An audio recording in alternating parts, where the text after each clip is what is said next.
Shalom, salam berkat dari kami untuk pendengar sekalian.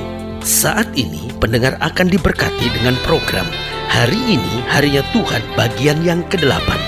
Sebuah program rohani tentang doktrin Alkitab yang menolong kita untuk semakin tertanam dalam kebenaran firman dan bertumbuh dalam kemuliaan. Bersama hambanya, Pendeta Gilbert Lumwendong, STH. Banyak orang merasa doktrin Alkitab sebagai sesuatu yang membingungkan. Tetapi tahukah saudara bahwa doktrin Alkitab intinya adalah memahami Alkitab dengan benar, dengan pemahaman yang sistematis, sehingga kita terus dapat tertanam di dalam kebenaran firman, sehingga kita terus bertumbuh di dalam kemuliaan Allah. Buka hati saudara sekalian untuk menerima berkat-berkat firman-Nya hari ini. Mata Tuhan tidak buta, telinga Tuhan tidak tuli. Dia tahu segala sesuatu, dia mengerti segala sesuatu. Bahkan dia mempertimbangkan segala-galanya dalam kehidupan ini. Segala-galanya dia pertimbangkan dengan tepat dan luar biasa. Dan menyadari bahwa mata Tuhan tidak buta, telinga Tuhan tidak tuli, bahwa dia tahu dan dia mengerti segala sesuatunya. Bahkan dia pertimbangkan segala-galanya dengan tepat. Maka yang pertama, jangan kita patah semangat dan kecewa. Kadangkala kita melihat situasi yang susah, kadangkala kita melihat keadaan yang serba salah, akhirnya kita kecewa, kita patah semangat, kita sudah mulai berpikir dengan negatif dan pikir, rasanya udah gak mungkin, rasanya sudah mustahil, rasanya gak ada jalan keluar. Tapi hari ini sebagai hamba Allah, saya mau ingatkan, karena Tuhan melihat, maka Tuhan akan menolong dan menyelesaikan segala sesuatunya. Haleluya. Itu sebabnya dalam Alkitab diperkenalkan Allah sebagai Yehovah Jireh.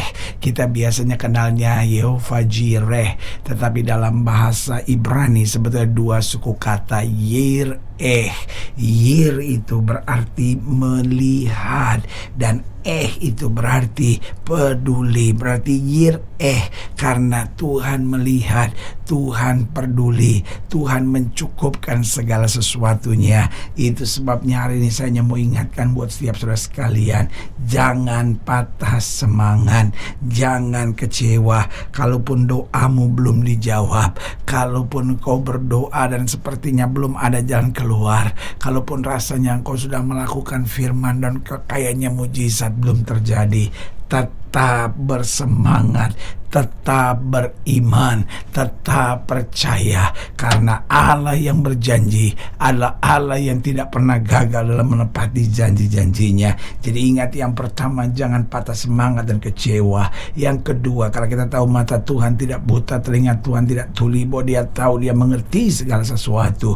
Karena itu jangan dendam dan hidup dalam kebencian. Kadang-kadang kita merasa, tapi orang ini telah melukai saya, orang ini telah menghina saya, orang ini telah menginjak-injak hak-hak saya. Sebagai hamba Allah, saya mau ingatkan buat saudara, Tuhan mengerti, Tuhan peduli, telinganya mendengar, matanya melihat. Karena itu biarkanlah, kalau manusia pun mereka-rekakan yang jahat dalam hidup kita, Allah kita pasti akan turut bekerja untuk mendatangkan kebaikan. Haleluya. Berarti ingat, karena mata Tuhan tidak buta, telinganya tidak tuli, dia tahu, dia mengerti. Berarti yang pertama, jangan patah semangat dan kecewa. Yang kedua, jangan dendam dan hidup dalam kebencian terhadap siapapun. Lalu yang ketiga, jangan terpengaruh dengan cara-cara duniawi. Kadang-kala kita sudah bingung, kadang-kala kita sudah putus asa, kita udah nggak tahu lagi mesti buat apa. Akhirnya kita pakai jalan-jalan dunia. Sebagian mulai berkata, datang deh ke orang pintar, kita pergi ke orang pintar. Datang ke dukun, kita pergi ke dukun. Lalu akhirnya kita bilang, kalau udah begini sih, kita ya juga mesti pandai-pandai bawa diri, ya kan. Akhirnya jadi penjilat, akhirnya menghalalkan segala cara. Sebagai hamba Allah, saya mau ingatkan, jangan pakai cara-cara duniawi, karena cara-cara duniawi hanya milik orang dunia. Tetapi kita pakai cara-cara sorgawi, karena Tuhan sedang yang menyediakan jalan keluar yang dahsyat dan luar biasa. Kalau kita pakai cara-cara dunia, ujung-ujungnya adalah kebinasaan. Kita pakai cara-cara sorgawi, ujung-ujungnya adalah kemuliaan. Haleluya. Dan yang keempat saya pelajari, karena Dia Tuhan yang tidak buta, Dia Tuhan yang tidak tuli, Dia Tuhan yang tahu dan mengerti. Maka yang keempat, jangan berharap pada kebaikan-kebaikan orang. Saudaraku, kadang-kala kita cuma mikir, asal aja Tuhan nggak bisa tolong, nggak apa-apa deh, asal aja orang itu mau tolong, ya kan. Akhirnya kita terlalu mengandalkan manusia. Kita berharap pada kebaikan-kebaikan orang. Saudaraku yang kasih dalam Tuhan, kalau kita berjumpa dengan orang baik, puji Tuhan, jadi berkat. Tetapi saudaraku, kalaupun orang merancang yang jahat buat kita juga jangan marah, tetapi hidup kita harus tetap jadi berkat buat siapapun. Alkitab berkata, kalaupun ada orang mengutuk kita, jangan mengutuk, tetapi tetap memberkati. Tuhan kan tidak buta, Tuhan kan tidak tuli, Dia kan tahu, Dia mengerti. Sejauh jalan kita benar, sejauh langkah kita berkenan, maka Dia berkati kita berlipat kali ganda. Haleluya. Itu sebabnya hari ini kembali saya mau ingatkan buat saudara, mari tetap kuat dan bertindak karena Allah pembela dalam segala perkara. Haleluya. Selamat datang dalam program kita hari ini, harinya Tuhan, sebuah program rohani yang kembali mengingatkan kepada kita betapa pentingnya kita menjadikan firman Tuhan sebagai dasar keseharian hidup kita. Karena selama kita jadikan firman Tuhan sebagai dasar keseharian hidup kita, langkah-langkah ke depan kita penuh dengan kepastian, kemenangan, berkat, mujizat, dan perkara-perkara besar. Haleluya. Dan dalam program ini kita sedang membahas tentang Allah berbuat baik. Amin. Karena memang Allah kita adalah Allah yang selalu berbuat baik.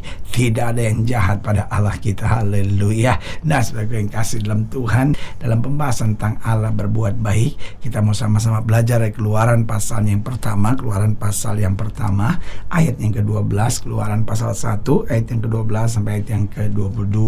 Buku Kejadian sudah selesai kita bahas, dan sekarang ini kita terus akan kupas kitab Keluaran. Keluaran pasal 1 ayat 12 sampai 22, demikian firman Tuhan. Mungkin sudah berkata, loh kan ayat 12 sudah dibahas dalam program yang lalu, tetapi kita akan bacakan kembali karena ini menarik untuk memberikan rangkaian yang baik dalam seluruh perikop ini. Ayat 12, tetapi makin ditindas, makin bertambah banyak dan berkembang mereka, sehingga orang merasa takut kepada orang Israel itu. Lihat, makin ditindas, makin bertambah banyak. Ayat 13, lalu dengan kejam orang Mesir memaksa orang Israel bekerja dan memahitkan hidup mereka dengan pekerjaan yang berat, yaitu mengerjakan tanah liat dan batu bata dan berbagai-bagai pekerjaan di padang. Ya, segala pekerjaan yang dengan kejam dipaksakan orang Mesir kepada mereka itu.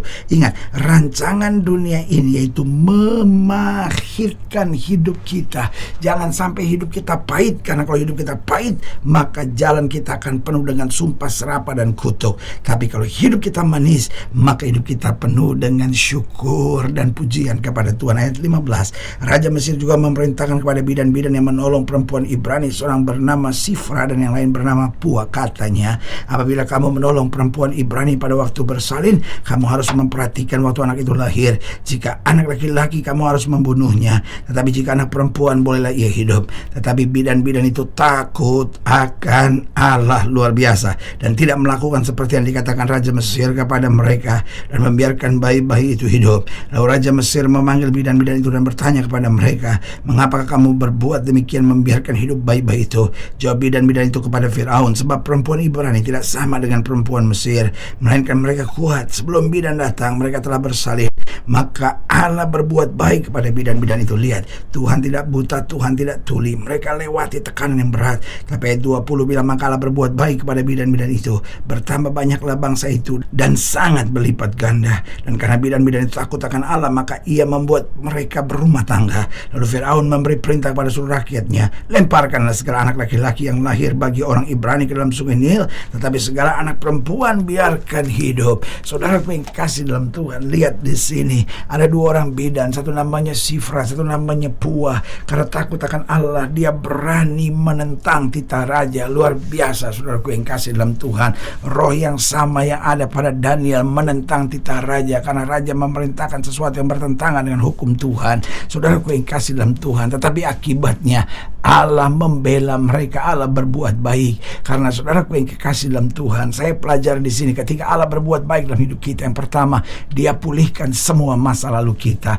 Oh saudaraku yang kekasih dalam Tuhan, setiap orang pasti punya masa lalu, dan seringkali ada hal-hal yang buruk yang tertoreh di dalam masa lalu kita, dan itu yang selalu iblis angkat untuk mengintimidasi hidup kita. Karena iblis senang mengintimidasi seseorang dengan masa lalunya, sehingga akhirnya pikirannya selalu tertuju pada kelemahan, kepahitan, kekecewaan di masa lalu. Tetapi saudaraku yang kasih dalam Tuhan, ketika Allah berbuat baik dalam hidup kita, maka hal yang paling utama, Dia pulihkan semua masa lalu kita. Bahkan Alkitab dengan tegas berkata, walaupun dosamu merah seperti kemisi, akan diputihkannya putih seperti salju. Ketika Allah berbuat baik, Dia pulihkan semua masa lalu kita. Yang kedua, ketika Allah berbuat baik, Dia kerjakan mujizat yang luar biasa. Oh haleluya. Hal-hal yang tidak pernah kita pikirkan, itu yang Tuhan sediakan. Oh, Daud mendapatkan kebaikan Tuhan sehingga dia diangkat sebagai raja. Oh, Yusuf mendapat kebaikan Tuhan sehingga dia diangkat sebagai perdana menteri. Oh, Daniel mendapatkan kebaikan Tuhan sehingga dibebaskan dia dari gua singa yang menakutkan itu. Dan hari ini saya hanya mau ingatkan buat setiap saudara, biarkan Allah berbuat baik dalam hidupmu, maka Dia akan mengerjakan mujizat-mujizat yang luar biasa, yang mata tidak pernah lihat, telinga tidak pernah dengar, bahkan tidak pernah timbul dalam hati manusia. Haleluya. Yang ketiga, ketika Allah berbuat baik, Dia tuntun kita dalam kebetulan yang menakjubkan, sehingga sebagian kita berkata, wah kebetulan, wah kebetulan. Tetapi izinkan saya ingatkan buat setiap saudara sekalian, dalam Kristus tidak ada kata kebetulan. Yang ada semua sudah dirancangkan oleh Tuhan, dan ketika Tuhan merancangkan segala sesuatu, pasti indah dan luar biasa. Haleluya. Jadi ketika Allah berbuat baik, yang pertama, Dia pulihkan semua masa lalu kita. Yang kedua, Dia kerjakan mujizat yang luar biasa. Yang ketiga, Dia tuntun kita dalam kebetulan yang menakjubkan. Dan yang keempat, Dia sediakan semua yang kita perlukan. Alkitab dengan tegas berkata, Allahku akan mencukupi segala keperluanmu di dalam kasih karunia Tuhan kita Yesus Kristus. Haleluya. Saudaraku yang kekasih dalam Tuhan, jika saudara yang dilayani lebih jauh, hubungi kami melalui telepon, hubungi kami melalui surat, kunjungi website kami, karena kami ada untuk membawa Bapak Ibu saudara senantiasa lebih dekat pada Tuhan dan mengalami kasih kuasa mujizat yang luar biasa. Haleluya. Secara khusus melalui program ini juga saya mau berdoa buat siap yang sakit, siap yang berbeban berat, karena saya percaya bahwa bagi Allah tidak ada perkara yang mustahil. Nah, saudara-saudara yang didoakan secara khusus, boleh taruh tangan kanan saudara di dada dan kita akan berdoa. Mari kita berdoa. Bapa, dalam nama Yesus, sama doa buat yang sakit, sama doa buat yang berbeban berat, sama doa untuk setiap mereka sedang menghadapi masa-masa yang sukar, karena hamba percaya bahwa bagi Allah tidak ada perkara yang mustahil. Bapa, hamba berdoa di dalam nama Yesus, Tuhan jamah yang sakit, Tuhan sembuhkan, yang lemah Tuhan kuatkan, yang susah Tuhan hiburkan, yang jatuh Tuhan angkat, sehingga hari-hari yang penuh kemenangan boleh berlaku. Secara khusus sama doa buat mereka yang taruh tangan kanan yang ada di dalam nama Yesus, Tuhan jamah anugerah kasih karunia berkat kuasa Tuhan boleh tercurah. Bahkan mereka yang taruh tangan kanannya di dada, karena mungkin hari-hari ini merasa tidak ada orang yang peduli, hari ini yang berdoa di dalam nama Yesus, biar Tuhan berbuat baik kepada mereka, sehingga mereka boleh melihat semua masalah dipulihkan, mujizat-mujizat yang luar biasa terjadi, bahkan ada kedahsyatan kebetulan yang terjadi, bahkan juga segala yang kami perlukan disediakan. Di dalam nama Yesus kami berdoa. Haleluya. Amin. Saudara gue yang kekasih dalam Tuhan, kita sudah berdoa. Ingat, Allah tidak pernah lalai menepati janjinya. Inilah saatnya buat kita untuk bangkit, bersemangat, bersuka cita dalam menghadapi segala perkara, karena kita tahu Yesus hidup, Yesus berkuasa, dan selalu menyediakan yang terbaik buat anak-anaknya. Doa saya menyertai saudara. Sampai berjumpa pada program berikut, dan jangan lupa jadikan hari ini harinya Tuhan. Haleluya.